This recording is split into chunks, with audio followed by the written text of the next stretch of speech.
Pride and Prejudice by Jane Austen. Chapter 18. Till Elizabeth entered the drawing-room at Netherfield, and looked in vain for Mr. Wickham among the cluster of red coats there assembled, a doubt of his being present had never occurred to her.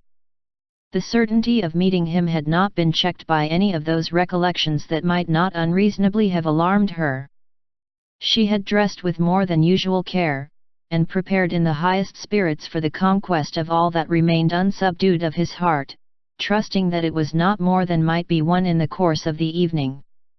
But in an instant arose the dreadful suspicion of his being purposely omitted for Mr. Darcy's pleasure in the Bingleys' invitation to the officers, and though this was not exactly the case, the absolute fact of his absence was pronounced by his friend Denny, to whom Lydia eagerly applied, and who told them that Wickham had been obliged to go to town on business the day before, and was not yet returned, adding, with a significant smile, "I do not imagine his business would have called him away just now, if he had not wanted to avoid a certain gentleman here."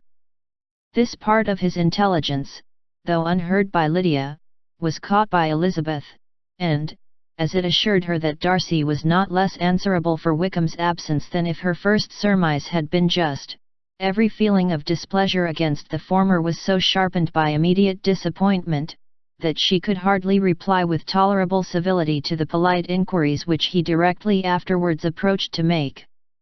Attendance, forbearance, patience with Darcy, was injury to Wickham. She was resolved against any sort of conversation with him, and turned away with a degree of ill humour which she could not wholly surmount even in speaking to Mr. Bingley, whose blind partiality provoked her. But Elizabeth was not formed for ill humour, and though every prospect of her own was destroyed for the evening, it could not dwell long on her spirits, and having told all her griefs to Charlotte Lucas, whom she had not seen for a week, she was soon able to make a voluntary transition to the oddities of her cousin, and to point him out to her particular notice. The first two dances, however, brought a return of distress. They were dances of mortification. Mr. Collins, awkward and solemn, apologizing instead of attending, and often moving wrong without being aware of it, gave her all the shame and misery which a disagreeable partner for a couple of dances can give. The moment of her release from him was ecstasy. She danced next with an officer, and had the refreshment of talking of Wickham, and of hearing that he was universally liked. When those dances were over, she returned to Charlotte Lucas, and was in conversation with her, when she found herself suddenly addressed by Mr. Darcy, who took her so much by surprise in his application for her hand, that, without knowing what she did, she accepted him. He walked away again immediately, and she was left to fret over her own want of presence of mind. Charlotte tried to console her. "I dare say you will find him very agreeable." "Heaven forbid! That would be the greatest misfortune of all. To find a man agreeable whom one is determined to hate. Do not wish me such an evil." When the dancing recommenced, however, and Darcy approached to claim her hand, Charlotte could not help cautioning her in a whisper, not to be a simpleton, and allow her fancy for Wickham to make her appear unpleasant in the eyes of a man 10 times his consequence. Elizabeth made no answer, and took her place in the set, amazed at the dignity to which she was arrived in being allowed to stand opposite to Mr. Darcy, and reading in her neighbours' looks, their equal amazement in beholding it. They stood for some time without speaking a word, and she began to imagine that their silence was to last through the 2 dances, and at first was resolved not to break it, till suddenly fancying that it would be the greater punishment to her partner to oblige him to talk, she made some slight observation on the dance. He replied, and was again silent. After a pause of some minutes, she addressed him a second time with, "It is your turn to say something now, Mr. Darcy. I talked about the dance, and you ought to make some sort of remark on the size of the room, or the number of couples." He smiled, and assured her that whatever she wished him to say should be said. "Very well. That reply will do for the present. Perhaps by and by I may observe that private balls are much pleasanter than public ones. But now we may be silent. Do you talk by rule, then, while you are dancing? Sometimes. One must speak a little, you know. It would look odd to be entirely silent for half an hour together, and yet for the advantage of some, conversation ought to be so arranged, as that they may have the trouble of saying as little as possible. Are you consulting your own feelings in the present case, or do you imagine that you are gratifying mine? Both, replied Elizabeth archly, for I have always seen a great similarity in the turn of our minds. We are each of an unsocial, taciturn disposition, unwilling to speak, unless we expect to say something that will amaze the whole room, and be handed down to posterity with all the eclat of a proverb. This is no very striking resemblance of your own character, I am sure, said he. How near it may be to mine, I cannot pretend to say. You think it a faithful portrait undoubtedly. I must not decide on my own performance. He made no answer, and they were again silent till they had gone down the dance, when he asked her if she and her sisters did not very often walk to Meryton. She answered in the affirmative, and, unable to resist the temptation, added, when you met us there the other day, we had just been forming a new acquaintance. The effect was immediate. A deeper shade of hauteur overspread his features, but he said not a word, and Elizabeth, though blaming herself for her own weakness, could not go on. At length Darcy spoke, and in a constrained manner said, Mr. Wickham is blessed with such happy manners as may ensure his making friends. Whether he may be equally capable of retaining them, is less certain. He has been so unlucky as to lose your friendship, replied Elizabeth with emphasis, and in a manner which he is likely to suffer from all his life. Darcy made no answer, and seemed desirous of changing the subject. At that moment, Sir William Lucas appeared close to them, meaning to pass through the set to the other side of the room, but on perceiving Mr. Darcy, he stopped with a bow of superior courtesy to compliment him on his dancing and his partner. I have been most highly gratified indeed, my dear sir. Such very superior dancing is not often seen. It is evident that you belong to the first circles. Allow me to say, however, that your fair partner does not disgrace you, and that I must hope to have this pleasure often repeated, especially when a certain desirable event, my dear Eliza, glancing at her sister and Bingley, shall take place. What congratulations will then flow in! I appeal to Mr. Darcy, but let me not interrupt you, sir. You will not thank me for detaining you from the bewitching converse of that young lady, whose bright eyes are also upbraiding me. The latter part of this address was scarcely heard by Darcy, but Sir William's allusion to his friend seemed to strike him forcibly, and his eyes were directed with a very serious expression towards Bingley and Jane, who were dancing together. Recovering himself, however, shortly, he turned to his partner, and said, Sir William's interruption has made me forget what we were talking of. I do not think we were speaking at all. Sir William could not have interrupted two people in the room who had less to say for themselves. We have tried 2 or 3 subjects already without success, and what we are to talk of next I cannot imagine. What think you of books? Said he, smiling. Books? Oh, no. I am sure we never read the same, or not with the same feelings. I am sorry you think so, but if that be the case, there can at least be no want of subject. We may compare our different opinions. No, I cannot talk of books in a ballroom, my head is always full of something else. The present always occupies you in such scenes, does it? Said he, with a look of doubt.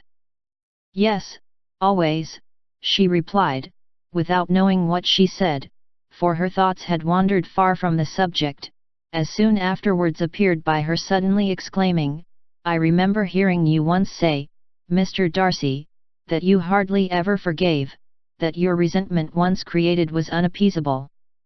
You are very cautious, I suppose, as to its being created. I am, said he, with a firm voice. And never allow yourself to be blinded by prejudice. I hope not. It is particularly incumbent on those who never change their opinion, to be secure of judging properly at first. May I ask to what these questions tend? Merely to the illustration of your character, said she, endeavoring to shake off her gravity. I am trying to make it out. And what is your success? She shook her head. I do not get on at all. I hear such different accounts of you as puzzle me exceedingly. I can readily believe, answered he gravely, that reports may vary greatly with respect to me, and I could wish, Miss Bennet, that you were not to sketch my character at the present moment, as there is reason to fear that the performance would reflect no credit on either. But if I do not take your likeness now, I may never have another opportunity.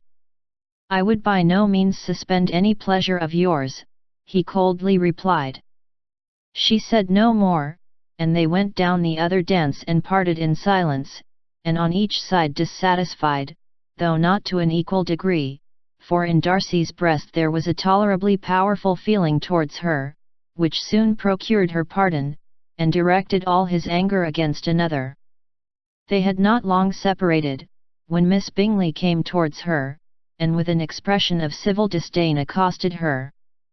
So, Miss Eliza, I hear you are quite delighted with George Wickham. Your sister has been talking to me about him, and asking me 1,000 questions, and I find that the young man quite forgot to tell you, among his other communication, that he was the son of old Wickham, the late Mr. Darcy's steward. Let me recommend you, however, as a friend, not to give implicit confidence to all his assertions, for as to Mr. Darcy's using him ill, it is perfectly false, for, on the contrary, he has always been remarkably kind to him, though George Wickham has treated Mr. Darcy in a most infamous manner. I do not know the particulars, but I know very well that Mr. Darcy is not in the least to blame, that he cannot bear to hear George Wickham mentioned, and that though my brother thought that he could not well avoid including him in his invitation to the officers, he was excessively glad to find that he had taken himself out of the way. His coming into the country at all is a most insolent thing, indeed, and I wonder how he could presume to do it. I pity you, Miss Eliza, for this discovery of your favourite's guilt, but really, considering his descent, one could not expect much better. His guilt and his descent appear by your account to be the same, said Elizabeth angrily, for I have heard you accuse him of nothing worse than of being the son of Mr. Darcy's steward, and of that, I can assure you, he informed me himself. I beg your pardon, replied Miss Bingley, turning away with a sneer. Excuse my interference, it was kindly meant. Insolent girl, said Elizabeth to herself. You are much mistaken if you expect to influence me by such a paltry attack as this. I see nothing in it but your own wilful ignorance and the malice of Mr. Darcy. She then sought her eldest sister, who had undertaken to make inquiries on the same subject of Bingley. Jane met her with a smile of such sweet complacency, a glow of such happy expression, as sufficiently marked how well she was satisfied with the occurrences of the evening. Elizabeth instantly read her feelings, and at that moment solicitude for Wickham, resentment against his enemies, and everything else, gave way before the hope of Jane's being in the fairest way for happiness. I want to know, said she, with a countenance no less smiling than her sister's, what you have learnt about Mr. Wickham. But perhaps you have been too pleasantly engaged to think of any third person, in which case you may be sure of my pardon. No, replied Jane, I have not forgotten him, but I have nothing satisfactory to tell you. Mr. Bingley does not know the whole of his history, and is quite ignorant of the circumstances which have principally offended Mr. Darcy, but he will vouch for the good conduct, the probity and honour of his friend, and is perfectly convinced that Mr. Wickham has deserved much less attention from Mr. Darcy than he has received, and I am sorry to say by his account as well as his sister's, Mr. Wickham is by no means a respectable young man. I am afraid he has been very imprudent, and has deserved to lose Mr. Darcy's regard. Mr. Bingley does not know Mr. Wickham himself. No, he never saw him till the other morning at Meryton. This account then is what he has received from Mr. Darcy. I am satisfied. But what does he say of the living? He does not exactly recollect the circumstances, though he has heard them from Mr. Darcy more than once, but he believes that it was left to him conditionally only. I have not a doubt of Mr. Bingley's sincerity, said Elizabeth warmly, but you must excuse my not being convinced by assurances only. Mr. Bingley's defence of his friend was a very able one, I dare say, but since he is unacquainted with several parts of the story, and has learnt the rest from that friend himself, I shall venture to still think of both gentlemen as I did before. She then changed the discourse to one more gratifying to each, and on which there could be no difference of sentiment. Elizabeth listened with delight to the happy, though modest hopes which Jane entertained of Mr. Bingley's regard, and said all in her power to heighten her confidence in it. On their being joined by Mr. Bingley himself, Elizabeth withdrew to Miss Lucas, to whose inquiry after the pleasantness of her last partner she had scarcely replied, before Mr. Collins came up to them, and told her with great exultation that he had just been so fortunate as to make a most important discovery. I have found out, said he, by a singular accident, that there is now in the room a near relation of my patroness. I happened to overhear the gentleman himself mentioning to the young lady who does the honours of the house the names of his cousin Miss de Bourgh, and of her mother Lady Catherine. How wonderfully these sort of things occur! Who would have thought of my meeting with, perhaps, a nephew of Lady Catherine de Bourgh in this assembly? I am most thankful that the discovery is made in time for me to pay my respects to him, which I am now going to do, and trust he will excuse my not having done it before. My total ignorance of the connection must plead my apology. You are not going to introduce yourself to Mr. Darcy? Indeed I am. I shall entreat his pardon for not having done it earlier. I believe him to be Lady Catherine's nephew. It will be in my power to assure him that her ladyship was quite well yesterday's night. Elizabeth tried hard to dissuade him from such a scheme, assuring him that Mr. Darcy would consider his addressing him without introduction as an impertinent freedom, rather than a compliment to his aunt, that it was not in the least necessary there should be any notice on either side, and that if it were, it must belong to Mr. Darcy, the superior in consequence, to begin the acquaintance. Mr. Collins listened to her with the determined air of following his own inclination, and, when she ceased speaking, replied thus: My dear Miss Elizabeth, I have the highest opinion in the world in your excellent judgment in all matters within the scope of your understanding, but permit me to say, that there must be a wide difference between the established forms of ceremony amongst the laity, and those which regulate the clergy, for, give me leave to observe that I consider the clerical office as equal in point of dignity with the highest rank in the kingdom, provided that a proper humility of behaviour is at the same time maintained. You must therefore allow me to follow the dictates of my conscience on this occasion, which leads me to perform what I look on as a point of duty. Pardon me for neglecting to profit by your advice, which on every other subject shall be my constant guide, though in the case before us I consider myself more fitted by education and habitual study to decide on what is right than a young lady like yourself. And with a low bow he left her to attack Mr. Darcy, whose reception of his advances she eagerly watched, and whose astonishment at being so addressed was very evident. Her cousin prefaced his speech with a solemn bow, and though she could not hear a word of it, she felt as if hearing it all, and saw in the motion of his lips the words apology, Hunsford, and Lady Catherine de Bourgh. It vexed her to see him expose himself to such a man.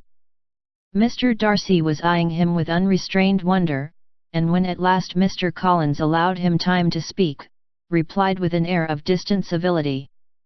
Mr. Collins, however, was not discouraged from speaking again, and Mr. Darcy's contempt seemed abundantly increasing with the length of his second speech, and at the end of it he only made him a slight bow, and moved another way. Mr. Collins then returned to Elizabeth. "I have no reason, I assure you," said he, "to be dissatisfied with my reception." Mr. Darcy seemed much pleased with the attention. He answered me with the utmost civility, and even paid me the compliment of saying that he was so well convinced of Lady Catherine's discernment as to be certain she could never bestow a favour unworthily. It was really a very handsome thought. Upon the whole, I am much pleased with him. As Elizabeth had no longer any interest of her own to pursue, she turned her attention almost entirely on her sister and Mr. Bingley, and the train of agreeable reflections which her observations gave birth to, made her perhaps almost as happy as Jane. She saw her in idea settled in that very house, in all the felicity which a marriage of true affection could bestow, and she felt capable, under such circumstances, of endeavouring even to like Bingley's two sisters. Her mother's thoughts she plainly saw were bent the same way, and she determined not to venture near her, lest she might hear too much. When they sat down to supper, therefore, she considered it a most unlucky perverseness which placed them within one of each other, and deeply was she vexed to find that her mother was talking to that one person, Lady Lucas, freely, openly, and of nothing else but her expectation that Jane would soon be married to Mr. Bingley. It was an animating subject, and Mrs. Bennet seemed incapable of fatigue while enumerating the advantages of the match. His being such a charming young man, and so rich, and living but 3 miles from them, were the first points of self-gratulation, and then it was such a comfort to think how fond the two sisters were of Jane, and to be certain that they must desire the connection as much as she could do. It was, moreover, such a promising thing for her younger daughters, as Jane's marrying so greatly must throw them in the way of other rich men, and lastly, it was so pleasant at her time of life to be able to consign her single daughters to the care of their sister, that she might not be obliged to go into company more than she liked. It was necessary to make this circumstance a matter of pleasure, because on such occasions it is the etiquette, but no one was less likely than Mrs. Bennet to find comfort in staying home at any period of her life. She concluded with many good wishes that Lady Lucas might soon be equally fortunate, though evidently and triumphantly believing there was no chance of it. In vain did Elizabeth endeavour to check the rapidity of her mother's words, or persuade her to describe her felicity in a less audible whisper, for, to her inexpressible vexation, she could perceive that the chief of it was overheard by Mr. Darcy, who sat opposite to them. Her mother only scolded her for being nonsensical. "What is Mr. Darcy to me, pray, that I should be afraid of him? I am sure we owe him no such particular civility as to be obliged to say nothing he may not like to hear. For heaven's sake, madam, speak lower. What advantage can it be for you to offend Mr. Darcy? You will never recommend yourself to his friend by so doing." Nothing that she could say, however, had any influence. Her mother would talk of her views in the same intelligible tone. Elizabeth blushed and blushed again with shame and vexation. She could not help frequently glancing her eye at Mr. Darcy, though every glance convinced her of what she dreaded, for though he was not always looking at her mother, she was convinced that his attention was invariably fixed by her. The expression of his face changed gradually from indignant contempt to a composed and steady gravity. At length, however, Mrs. Bennet had no more to say, and Lady Lucas, who had been long yawning at the repetition of delights which she saw no likelihood of sharing, was left to the comforts of cold ham and chicken. Elizabeth now began to revive. But not long was the interval of tranquillity, for, when supper was over, singing was talked of, and she had the mortification of seeing Mary, after very little entreaty, preparing to oblige the company. By many significant looks and silent entreaties, did she endeavour to prevent such a proof of complaisance, but in vain. Mary would not understand them. Such an opportunity of exhibiting was delightful to her, and she began her song. Elizabeth's eyes were fixed on her with most painful sensations, and she watched her progress through the several stanzas with an impatience which was very ill rewarded at their close, for Mary, on receiving, amongst the thanks of the table, the hint of a hope that she might be prevailed on to favour them again, after the pause of half a minute began another. Mary's powers were by no means fitted for such a display, her voice was weak, and her manner affected. Elizabeth was in agonies. She looked at Jane, to see how she bore it, but Jane was very composedly talking to Bingley. She looked at his two sisters, and saw them making signs of derision at each other, and at Darcy, who continued, however, imperturbably grave. She looked at her father to entreat his interference, lest Mary should be singing all night. He took the hint, and when Mary had finished her second song, said aloud, "That will do extremely well, child. You have delighted us long enough. Let the other young ladies have time to exhibit." Mary, though pretending not to hear, was somewhat disconcerted, and Elizabeth, sorry for her, and sorry for her father's speech, was afraid her anxiety had done no good. Others of the party were now applied to.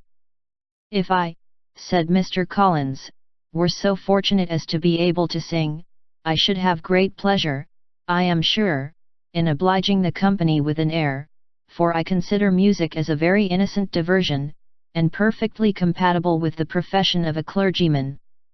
I do not mean, however, to assert that we can be justified in devoting too much of our time to music, for there are certainly other things to be attended to. The rector of a parish has much to do. In the first place, he must make such an agreement for tithes as may be beneficial to himself and not offensive to his patron. He must write his own sermons, and the time that remains will not be too much for his parish duties, and the care and improvement of his dwelling, which he cannot be excused from making as comfortable as possible.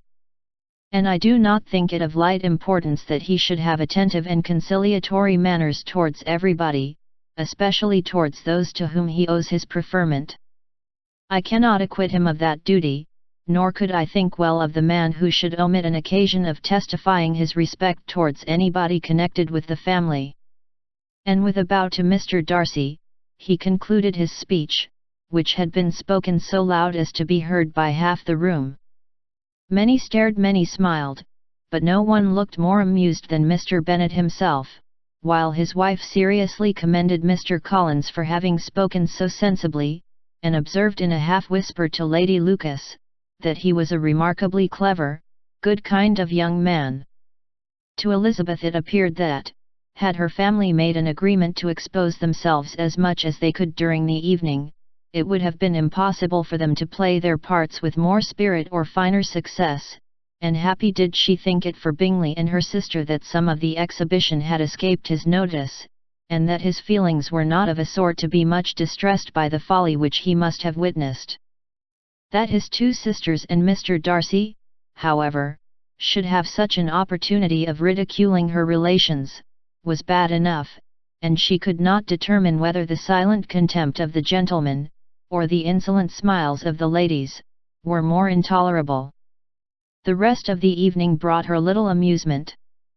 She was teased by Mr. Collins, who continued most perseveringly by her side, and though he could not prevail on her to dance with him again, put it out of her power to dance with others. In vain did she entreat him to stand up with somebody else, and offered to introduce him to any young lady in the room.